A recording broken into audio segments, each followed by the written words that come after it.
Hi folks, this is J. Patrick Lemarr. Thank you for joining us for Chapter 4 of The Witches of Greyfolk. If you joined us last time for Chapter 3, you know that Chapter 3 was kind of a short chapter, and I got to thinking about that. Because it was a shorter chapter, I wanted to pay more attention to what's upcoming. So Chapter 4 is actually a fairly short chapter as well, before we get into a meatier chapter in Chapter 5. So today, instead of just doing one chapter, we're going to do Chapter 4 and 5. So that you get, your time's worth of story here. We will recap briefly what's gone on in chapters 1 through 3. So chapters 1 through 3, we met Sigil, the young wizard who is apparently untrained. Wizards are kind of rare in their world, it seems. He finds himself imprisoned alongside a pirate captain. That pirate captain's name, as far as we know, is just the captain. And he has been captured with this boy for some unknown reason. They have been captured by 3 witch sisters, and the witch sisters have them bound in a way in which Sigil cannot use his magic to escape. He and the captain form a quick bond, which enables them to outsmart the sisters to the extent that Sigil is able to get free long enough to escape. But after he helps them escape, he puts them outside of Greyfolk, which is where the witches were known to sort of haunt the woods and that kind of thing. The captain actually goes into a little bit of their history in that first chapter, so you may want to go back and listen to that if you haven't already. Certainly, spoilers for anything that you haven't already listened to. All of these chapters are available to go back and listen to, and of course, once the book is finished, I'll put it all together in one big, long video as well. But once they escaped, they meet another character named Dark. Now, Dark is very different than Sigil and the captain. He says that he comes from a world outside of theirs, in which every story that's ever existed, including Sigil's story and the captain's story, and possibly his own story, is written out. He calls it the Great Library. And in the Great Library, every story that's ever been written exists. He tells Sigil that he's headed for trouble and that he's come to help Sigil become a better person, to nudge him a little in the right direction because Sigil goes wrong. Sigil doesn't buy any of that. Sigil's very young and headstrong. He kind of waves his hand at that and decides to go off on his own. The captain and Dark plead with him to stay, knowing that the town folks in Greyfolk will probably pay for the escape of Sigil and the captain. Sigil says he doesn't owe them anything. He's ready to take his own direction, his own path, which he does, and the captain goes with Dark to Greyfolk. There we see Dark meet a swordsmith who, knowing the witch sisters, the threat that they present to the people of Greyfolk, is and someone who has himself lost someone to those witches, has made a sword that he calls the Witch Slayer, and Dark comes for that sword, asks him for it, and tells him that he'll face the 3 sisters, and then he asks for a saber for his new friend, the captain. So that is where we left off with the Witches of Greyfolk. Now, this story is available for free for download. The link is in the description as well as on your screen right now. You can download that for free. My gift to you, just something to pass the time while we're all stuck in this self-quarantine situation. As far as these audio bits, as I said, chapters 1 through 3 are already up and available for you to listen to. So if you haven't listened to anything yet, you can go back and check those out before we dive into chapter 4. If you like what you hear and you want to read anything else that I've written, those links to my store and all that will be down below as well, including if you want a paperback version of this particular story, it's found in Tales of the Evermore Volume 1. That will be in my store as well. That's really it. We're going to jump into chapter 4 and pick up where we left off, and then we'll move directly into chapter 5. Chapter 4, A Damning Sigil. Sigil cursed no one in particular as he pushed his way through the unruly vegetation of the forest. The cold of the dungeon floor still seemed to nest in his marrow, and he wondered for the first time if it could be the result of a spell and not merely the ancient stone of that prison. His thoughts then turned to the captain, and the strange wound the eldest sister Marova had carved into his chest. It was the sigil that had at first seemed wholly unfamiliar. Yet his thoughts grew less muddled the more distance he put between himself and the witches, and the bloody symbol began to seem more and more familiar, as if he had come across it in the elven histories he had once stolen from the libraries of Darmus. I never even offered a spell to speed his healing, Azale thought. I could have at least sent him to his death hole. The boy stopped and rested against a gnarled tree whose branches were unseasonably bare. He let his mind wander back over the elven tomes he had long since bartered away, using a simple spell, one of the first he had uncovered, to enhance his memory. Though his physical eyes were closed, his mind's eye was poring back over the histories, searching feverishly for any mention of the witches or any other strange occurrences in Greyfolk. When that proved fruitless, he turned his memory toward entries dealing with cannibalism and its connection to the dark magics. It was there, deep within those memories, that he rediscovered the sigil and its meaning. "Captain!" he shouted, but he knew his companion was far beyond his voice's capabilities. Chapter 5. The Defense of Greyfolk. Dark had positioned himself atop the watchtower in the northeast corner of Greyfolk's walls. He would have a clear line of sight over most of the town. The city's guards, of course, had been notified, but they were no match for what was coming for them. At Dark's request, the mayor of Greyfolk had asked most of them to maintain their posts, assigning only a few volunteers to assist Edwin Creel and the two heralds of doom. Though the swordsmith had reluctantly vouched for the two strangers, the mayor had given up hope that Greyfolk would ever be rid of the witch sisters. If they truly were coming to spill blood, the mayor would keep his own people out of the streets, and let the strangers, and Creel, if he was fool enough to join them, be the sacrifice that might appease them. At Dark's suggestion, the captain was positioned in the town square, hidden behind barrels of dry goods that lined the marketplace. Being equidistant from each of Greyfolk's 3 gates and the port at its easternmost edge, the captain would be able to quickly greet the witches no matter how they entered the unsuspecting town. Once he heard the signal from Dark, the captain would give whatever he had left to give in the service of Greyfolk and its people. To that end, the saber Creel had given him was far better than the rapier he had lost to those dread sisters, and felt surprisingly warm in the cool night air, like the blade itself was anxious for the fight. Still, the pirate felt entirely unprepared.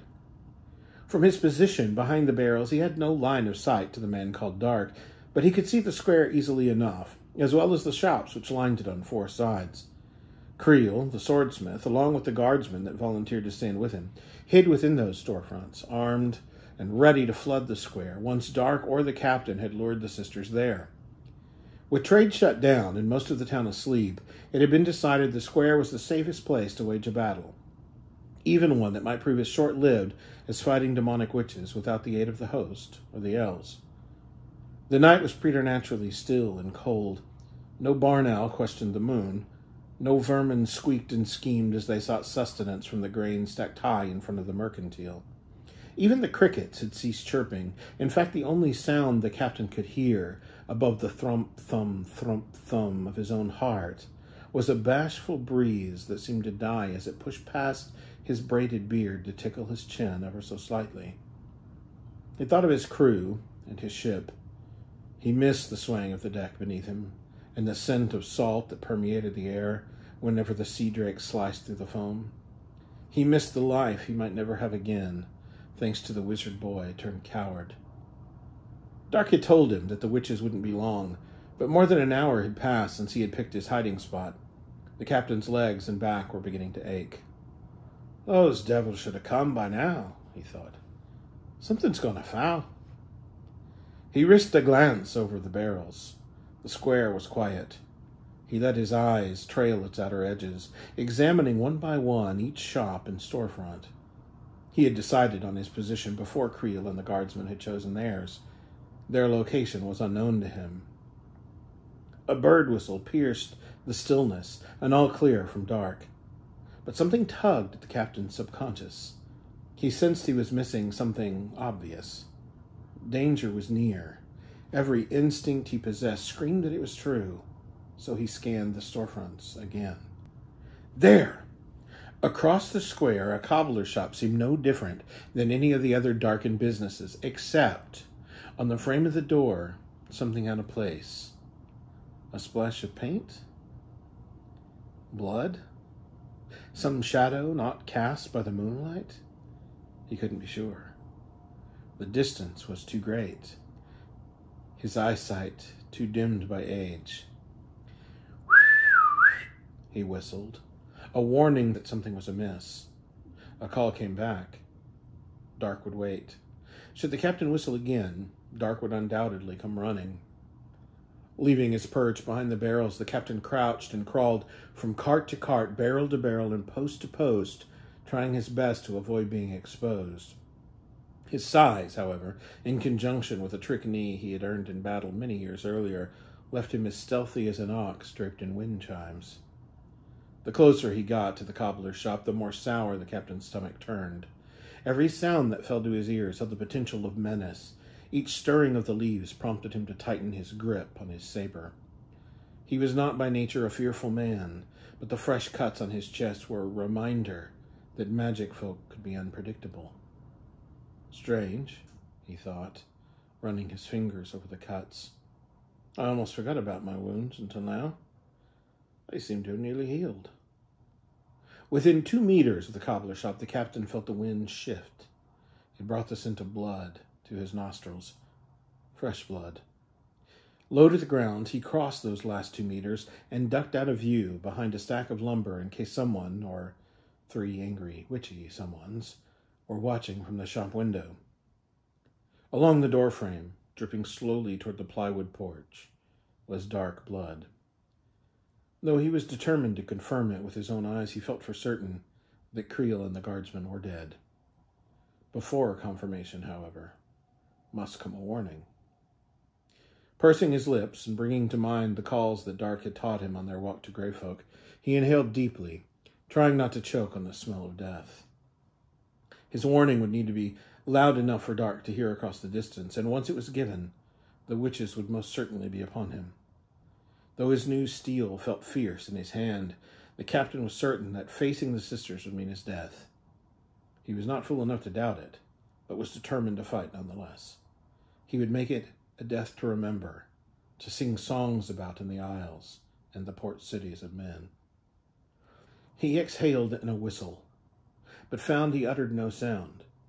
He tried once more, and again no sound escaped his lips. The cuts on his chest began to burn as though the knife was still slicing all too easily through his flesh, and though the wound itself had since healed a great deal, the sigil Mareva had carved there glowed brilliantly of bright copper and rich wine. Before he could try the whistle again, pain overcame him, and pressure in his chest tugged at him.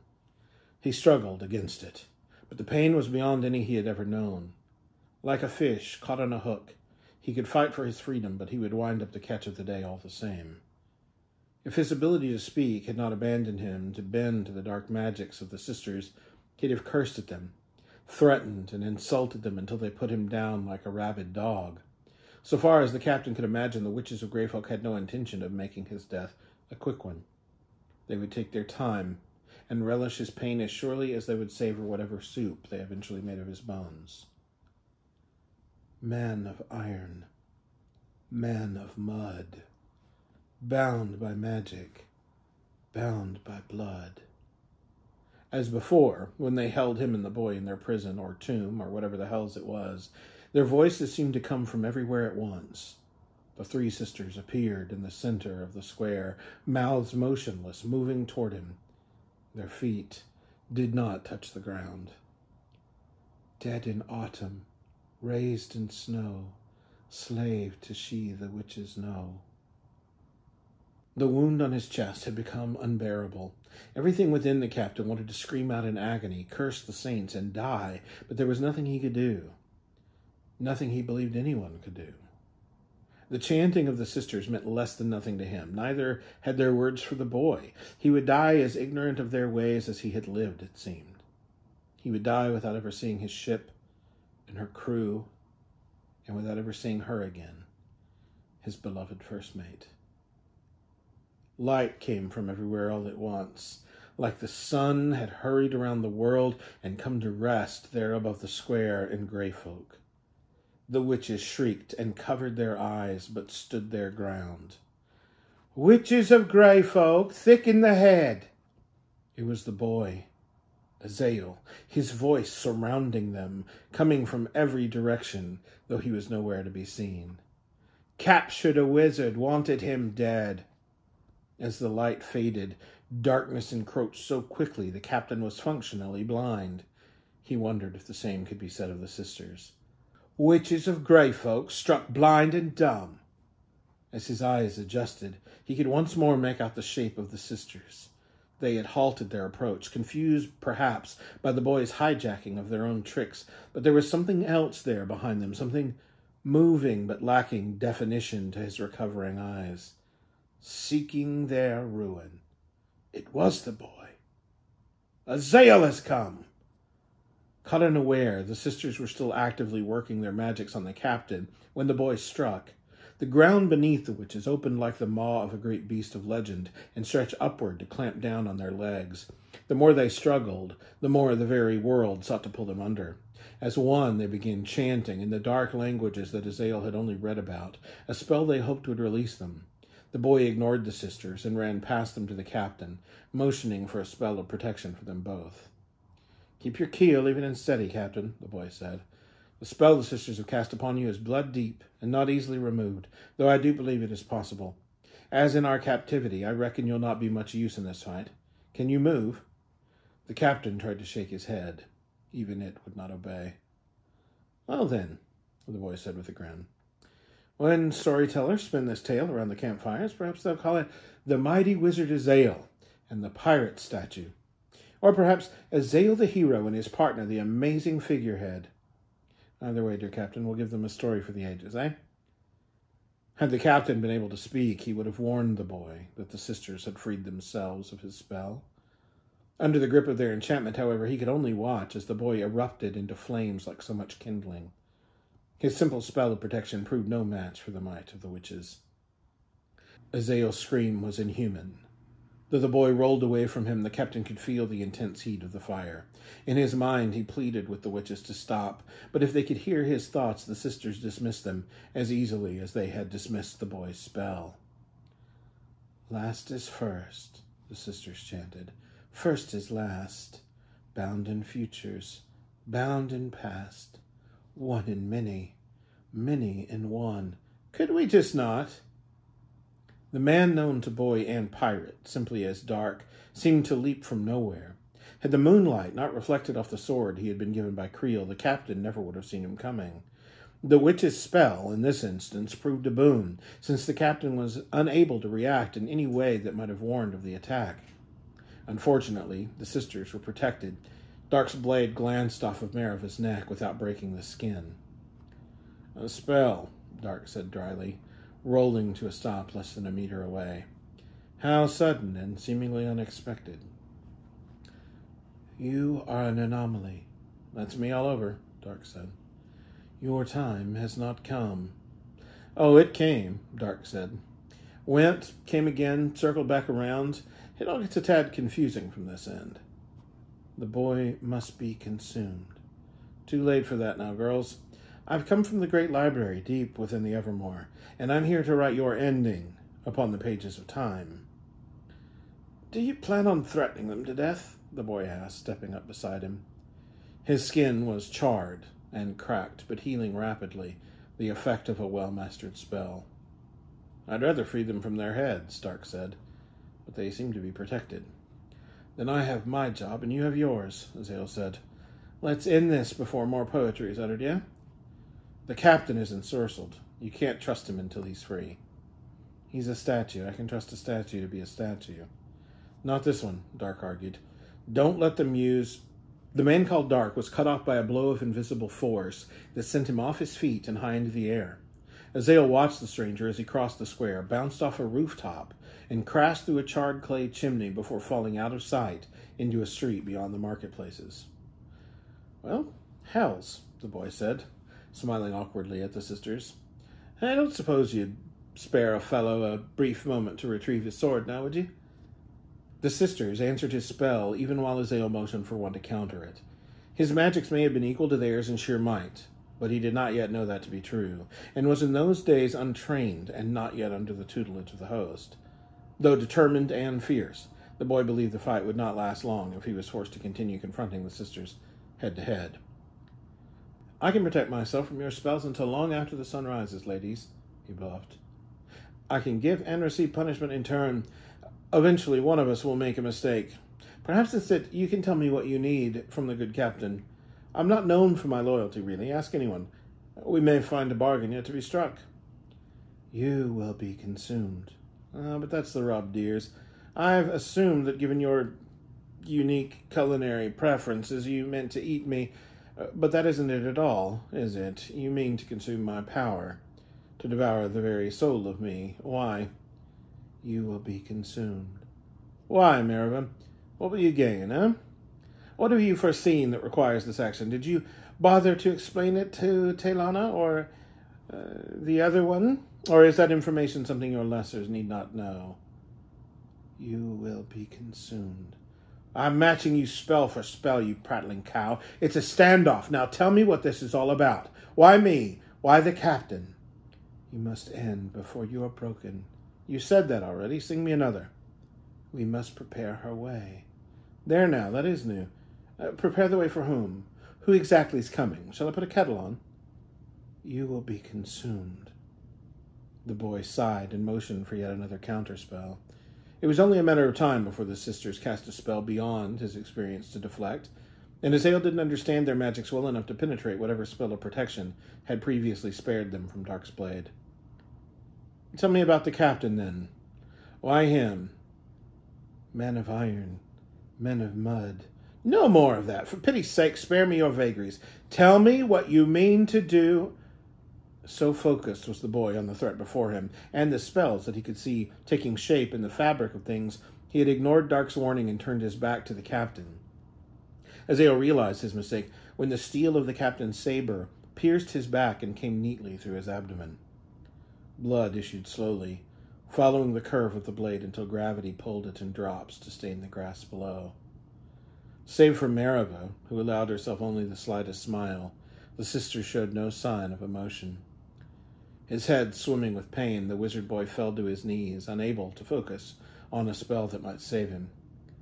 To Azael's surprise, the witches stepped around him to approach the captain, their whispers causing the sigil on the pirate's chest to glow and spark like hot steel battered between hammer and anvil.